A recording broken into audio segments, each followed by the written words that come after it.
유월절을 맞아서 예수님이 예루살렘 성전에 올라가셨죠. 그리고 그곳에서 거룩한 성전을 탐욕의 장사판으로 만든 그곳을 채찍으로 다 몰아내시면서 성전을 정화하셨습니다.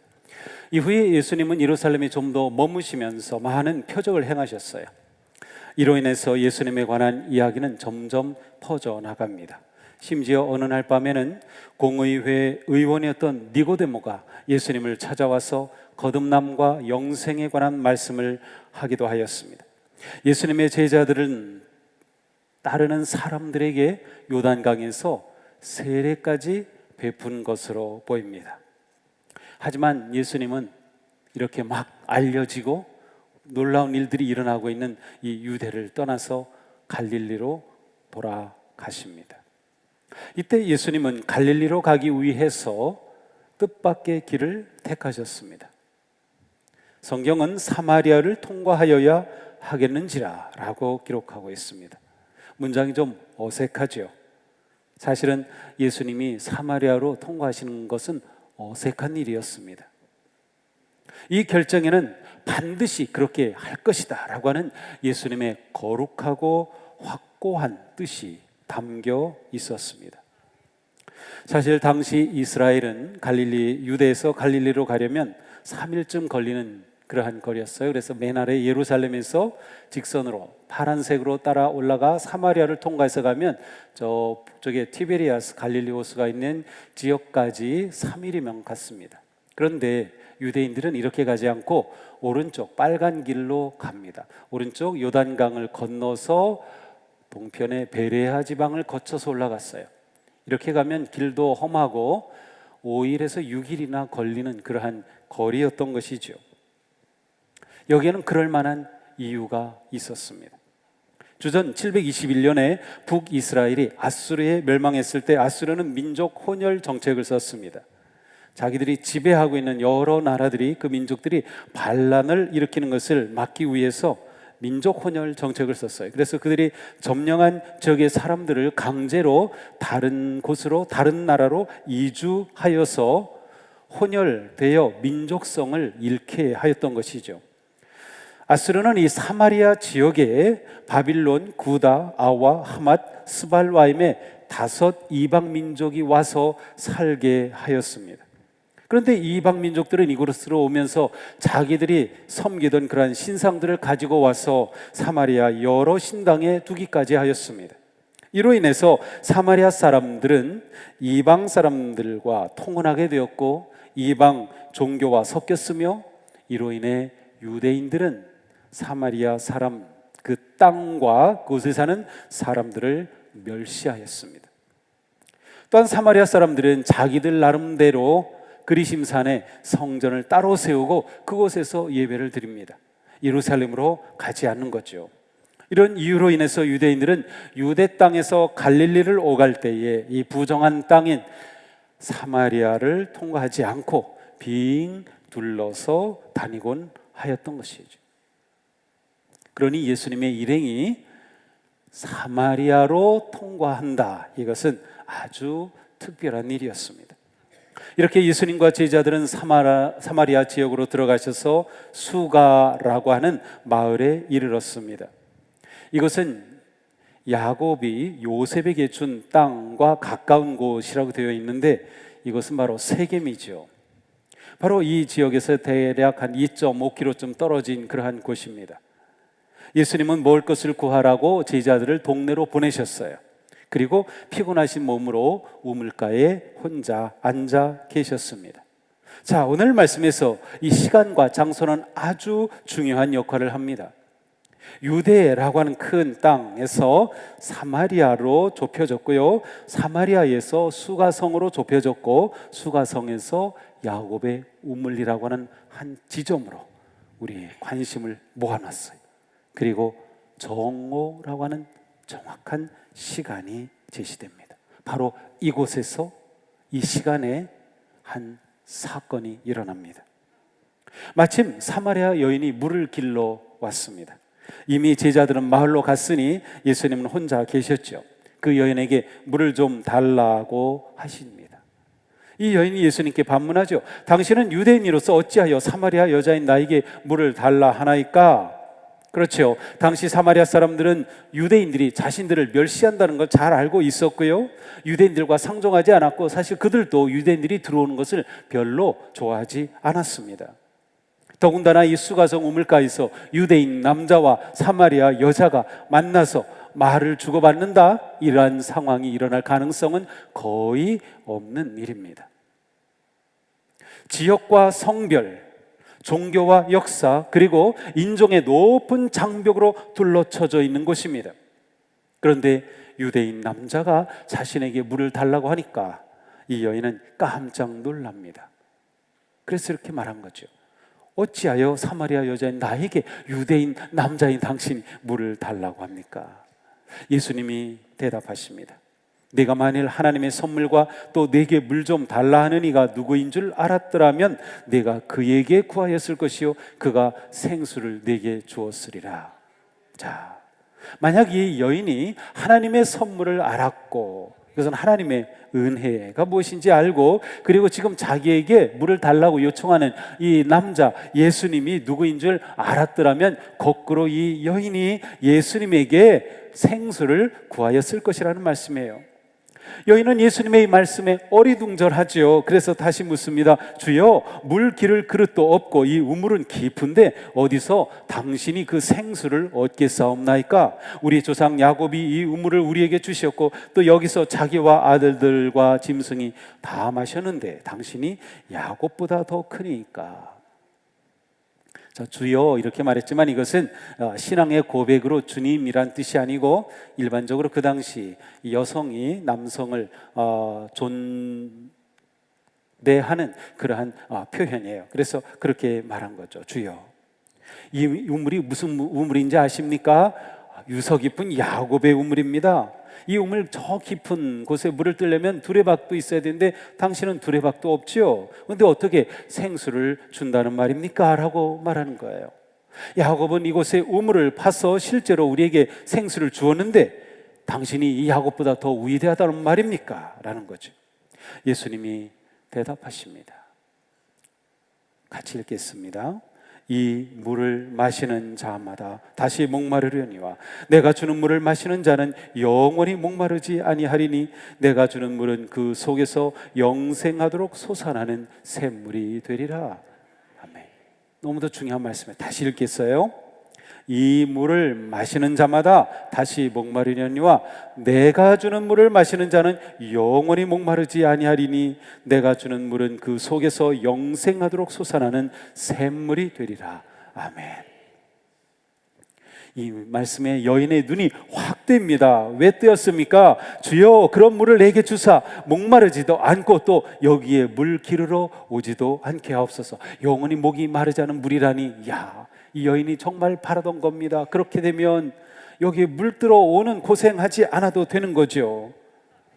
이 순간 예수님은 전혀 예기치 않았던 질문을 하십니다. 가서 내 남편을 불러와라. 이게 무슨 엉뚱한 말입니까? 가서 내 남편을 불러와라. 그러자 여인이 대답하죠. 나는 남편이 없습니다. 예수님이 말씀합니다. 내가 남편이 없다는 말이 옳도다. 너에게 남편 5이 있었고 지금 있는 자도 내 남편이 아니니 내 말이 참되도다. 여자가 대답합니다. 주여, 내가 보니 예언자이십니다. 자, 예수님은 사마리아 여인을 만나시려고 일부러 이곳으로 오셨습니다. 예수님은 사마리아의 수가성을 지나셔야만 했습니다. 예수님은 야곱의 우물가에서 한낮의 피로와 갈증으로 물을 구하셨어요. 사마리아는 역시 갈증을 채우려 야곱의 우물을 찾았습니다. 매일 정오에 이 여인이 우물에서 물을 길어 올렸습니다. 그런데 왜 정오입니까? 팔레스타인 지역에서 한낮은 너무 뜨거워서 일을 할 수 없는 시간이에요. 여인들은 서늘한 저녁이 되어야 우물가에 와서 모여서 물도 깃고 이웃을 만나고 사람들과 이야기도 하죠. 하지만 이 사마리아 여인은 동네 여인들의 유일한 소통과 나눔의 자리인 우물가에 끼어들 수 없었습니다. 그는 일부러 아무도 오지도 않는 정오에 왔던 것이죠. 아무도 모르게, 아무도 만나지 않는 그 시간을 일부러 찾아서 조용히 물을 길어야 하는 외톨이였습니다. 이미 5번이나 결혼에 실패했고 지금의 남편도 합법적인 남편이 아니었으니까요. 더군다나 이 시대에 남편 5이 있었다. 이 말은 전 남편들이 사망하였거나 아니면 남편들로부터 버림을 받았다는 뜻이죠. 어느 경우이든 이 여인은 가련하고 또한 부정한 여인으로 낙인 찍힐 수밖에 없었습니다. 하지만 남자 없이는 생존할 수 없었기에 이 여인은 또 다른 남자에게 의존하고 있었습니다. 삶의 희망도 없고 자존감도 없고 기쁨도 없고 생존을 위해 허덕여야만 하는 여인이지요. 아픔이 지나쳐 상처로 짓물나는 여인이었습니다. 사람 만나는 것이 두려웠습니다. 말 버탈 친구 하나 없는 외로운 여인이었습니다. 머리에 이고 온 그 물동이, 거기에는 이 모든 것이 담겨 있었습니다. 끝없는 인생의 갈증에 목이 탄 이 여인은 아무도 오지 않는 정오의 우물을 찾을 수밖에 없었던 거죠. 사랑하는 성도 여러분, 지금 자신은 어떤 물동이를 이고 있습니까? 그 물동이는 채워지고 있습니까? 아무리 채워도 채워지지 않은 인생의 깊은 갈증과 목마름이 있지 않습니까? 그 갈증을 채우기 위해 이 남편도 잡았고 저 남편도 잡았지만 갈증이 채워졌나요? 여기서 남편은 히브리 말로 바알이란 단어입니다. 바알이란 단어는 주인이란 뜻이에요. 기둥이란 뜻입니다. 이스라엘 백성들이 가나안 땅에 매혹되었을 때 그 땅의 우상이 바알이었죠. 바로 그 바알입니다. 여인이 잡았던 바알은 5번이나 바뀌었지만 그 인생은 여전히 채워지지 않았습니다. 가서 내 남편을 불러오라. 이 말씀은 너의 인생의 주인, 너의 바알을 데려와 봐라 라는 뜻입니다. 이 여인의 인생의 기둥, 이 여인의 인생의 중심, 이 여인의 인생의 우상이 무엇인가를 묻는 물음이죠. 그러나 이 여인의 갈증을 채워줄 바알은 어디에도 없었습니다. 사마리아 여인은 끝없는 갈증에 목이 타는 죄인의 모습을 그대로 보여줍니다. 아마도 우리의 모습이 아닌가요? 우리가 아무리 발버둥 쳐도 재물이 우리의 진정한 주인이 될 수 없었습니다. 명예도 바알이 될 수 없었습니다. 인기도 지식도 바알이 될 수 없었습니다. 그 누구도 그 무엇도 진정한 우리 인생의 주인이 되어주지 못했습니다. 자신의 물동이가 채워지던가요? 어느 것도 우리의 갈증을 채우지 못했습니다. 과연 우리의 주인은 누구입니까?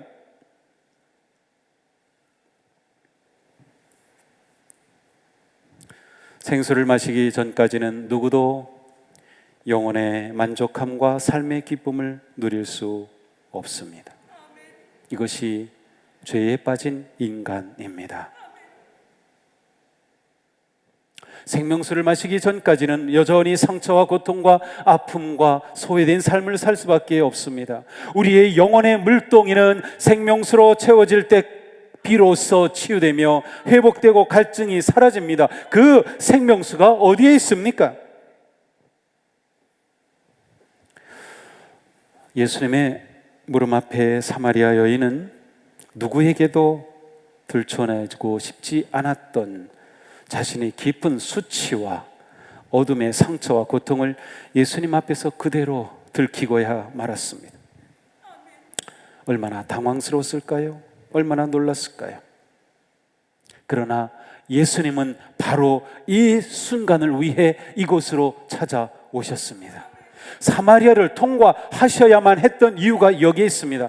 예수님은 인생의 끝없는 갈증에 허덕이는 사마리아 여인을 만나시기 위해 정오의 시간에 이곳으로 오셨습니다. 그리고 말씀하셨습니다. 내가 주는 물을 마시는 자는 영원히 목마르지 아니하리니 내가 주는 물은 그 속에서 영생하도록 솟아나는 샘물이 되리라. 아멘. 예수님은 이 여인의 영원히 절실하게 갈망하였던 영원히 목마르지 않은 생수를 주시려고 수가성 우물가로 정오에 찾아오셨습니다. 예수님이 사마리아 여인을 만나시기 위해 지불한 대가는 엄청난 것이었습니다. 피곤한 몸을 이끄셔야 했고 사마리아라고 불리는 금지된 구역으로 들어오셔야 했습니다. 유대인과 이방인이라는 인종의 장벽을 넘어서야 했습니다. 유대인 남자와 이방인 여자라는 성차별의 장벽을 넘어서야 했습니다. 예수님에게도 갈증이 있었습니다. 예수님의 갈증은 물을 얻고자 하는 갈증이 아니라 영원한 생수를 주시려는 목마름이었습니다. 천국의 생명을 전하고 영혼을 구원하고 치유하시려는 강렬한 갈증으로 이 장벽을 모두 허물고 그 대가를 지불하면서 이 가련한 여인에게 다가오셨습니다. 사랑하는 여러분, 수가성의 사마리아 여인을 찾아오셨던 그 예수님은 지금 이곳에 오셨음을 알고 계십니까? 타는 목마름으로 애타는 우리의 영혼을 채우시려고 이미 이곳에서 우리를 찾고 기다리신 주님을 아십니까? 주님은 우리에게 오시려고 인간의 몸을 입으셨습니다. 죄로 막힌 무더운 장벽을 깨뜨리시고 우리에게 다가오셔서 임마누엘 하나님이 되어주셨습니다. 예수님은 우리를 진정한 주인이 되시려고, 우리의 주인이 되시려고, 우리의 진정한 신랑이 되시려고 오셨습니다. 예수님은 우리의 상처와 아픔과 고통과 실패와 부끄러움을 모두 알고 계십니다. 그래서 죄로 썩은 우리를 치유하시고 회복하시려고 오셔서 십자가의 고난의 죽음까지 감당하셨습니다. 우리에게 영원한 생명수를 주시려고 오신 주님, 우리의 모든 것을 아시는 주님, 그러니 주님께 우리의 그 인생의 텅 빈 물동이를 다 내려놓으시기 바랍니다. 자신의 깊은 상처와 아픔과 부끄러움까지 다 주님 앞에 내려놓으십시오.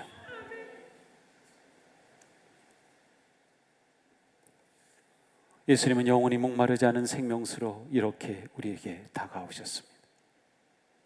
오직 우리 주 예수님만이 영원히 목마르지 않은 솟아나는 샘물입니다. 예수님은 우리의 진정한 생명수가 되십니다. 오직 예수님 안에서 영혼의 갈증은 멈춰질 겁니다. 그러니 주님께로 나아가십시오. 생명수이신 주님을 영접하십시오. 이 여인은 자신의 모든 비밀을 알고 계신 예수님께 고백합니다. 주여, 내가 보니 예언자이십니다. 우리 조상들은 이 산에서 예배하였는데 당신들의 말은 예배할 곳이 예루살렘에 있다 합니다. 자, 5 남편의 이야기에서 갑자기 예배로 화제가 바뀝니다. 사실 이스라엘 백성과 하나님과의 관계는 혼인 관계와도 같습니다. 성경이 그런 것들을 비유적으로 표현합니다. 이 언약을 지키고 지속하기 위한 최선의 길은 예배였습니다.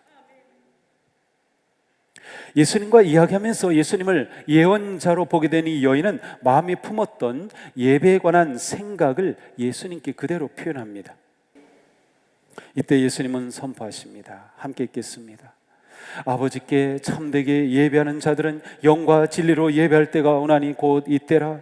아버지께서는 자기에게 이렇게 예배하는 자들을 찾으시느니라. 하나님은 영이시니 예배하는 자가 영과 진리로 예배할지니라. 아멘. 예수님의 말씀을 들은 사마리아의 여인의 눈이 열렸습니다. 기대감을 가지고 말합니다. 그리스도가 오시면 영과 진리의 예배를 알려주실 것이라고 예수님 앞에서 말해요. 이렇게 말하죠. 메시아 곧 그리스도라 하는 이가 오실 줄을 내가 압니다. 예배에 관심이 있었던 여인의 고백입니다. 그가 오시면 모든 것을 우리에게 알려주실 것입니다. 이 여인의 예배에 대한 기대였어요. 이때 예수님이 선언하십니다. 너에게 말하고 있는 내가 그다. 너에게 말하고 있는 내가 메시아다. 너에게 말하고 있는 내가 그리스도다 라고 말씀하시는 겁니다. 예수님이 한 개인에게 내가 그리스도다 라고 이렇게 밝히신 적이 있습니까? 복음서 들여다보세요.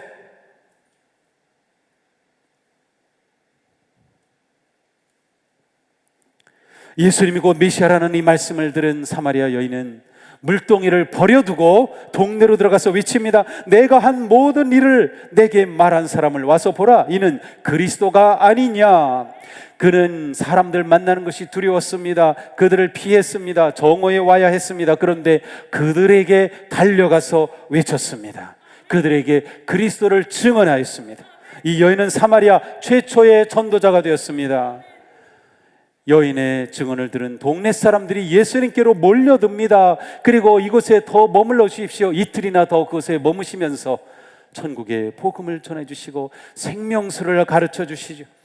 예수님이 세상의 구주이심을 깨닫고 많은 사람들이 예수님을 믿게 되었습니다. 이방 사람들이 말이죠. 이것이 바로 예배입니다. 이것이 부흥입니다. 이것이 변화입니다. 이것이 생명수이신 예수님을 만남으로 간절한 인생의 갈증이 채워지고 인생의 무거운 짐이 벗어지는 진정한 예배입니다. 소외되고 버림받은 가련한 인생이 하나님의 복된 자녀가 되는 놀라운 은혜의 순간입니다. 한 사람, 하나님의 사람으로 내 인생이 갈증으로부터 벗어나 만족한 인생으로 되는 이 놀라운 변화의 자리가 바로 예배의 자리입니다. 그러니 우리는 이 예배의 자리에 올 때마다 내 삶의 무거운 짐을 내려놓고 내 채워지지 않은 갈증의 동이를 들고 와 주님 앞에 내려놓아야 합니다. 이 자리가 예배의 자리가 되는 것이죠. 예배에 우리는 무엇을 합니까? 그 생명의 주님을 만나는 겁니다. 생명수 주님을 마시게 되는 것이죠. 그래서 우리의 존재가 바뀌는 겁니다. 가련하고 쇠되고 버림받은 인생이 아니라 하나님의 거룩하고 존귀한 자녀가 되며 우리는 예수 그리스도의 그 놀라운 생명을 전하는 복음 전도자가 되는 것이죠. 어떤 상황, 어떤 위기에도 우리는 결코 예배를 놓치지 말아야 합니다. 우리에게 예배의 열정과 간절함이 타오르고 있습니까? 참된 예배를 사모하고 있습니까? 예배의 회복을 열망하고 있습니까? 주님께 나오십시오. 영혼의 우물가로 나오십시오. 바로 이것은 주님께서 우리를 기다리고 계시는 예배의 자리입니다. 생명수 그리스도를 만나 치유되고 회복되고 감격하고 채워지는 그것이 예배의 은혜입니다. 이 시간 생명수 주님을 만나 우리가 그렇게 회복되기를 축복합니다. 우리의 영혼의 갈증이 채워지기를 축복합니다. 생명수 그리스도께서 우리의 가난 영혼에 가득한 사랑으로 생명으로 채워주시는 그 은혜의 복음의 자리가 되기를 축복합니다. 영과 진리의 예배자는 사명을 발견합니다. 구차한 인생이 영광의 전도자가 되는 거죠. 물동이를 던져버리고 세상으로 달려갑니다. 영원한 생명수 예수님을 증언하는 것이죠. 이것이 바로 예배가 아닙니까? 이 시간도 목마른 내 영혼 주님을 갈망합니다 라고 고백하면서 오늘도 주님께 손들고 영과 진리로 예배하며 생수를 갈망하는 우리에게 구원자 되신 예수 그리스도 그분의 놀라운 은혜가 넘치기를 축복합니다. 성령의 생수의 강이 우리 가운데 흘러 넘치기를 축복합니다. 우리의 갈증이 해갈되기를 축복합니다. 소외되었던 우리 인생에 생명의 빛과 생명의 물이 넘치는 그러한 복된 인생이 되기를 주님의 이름으로 축복합니다.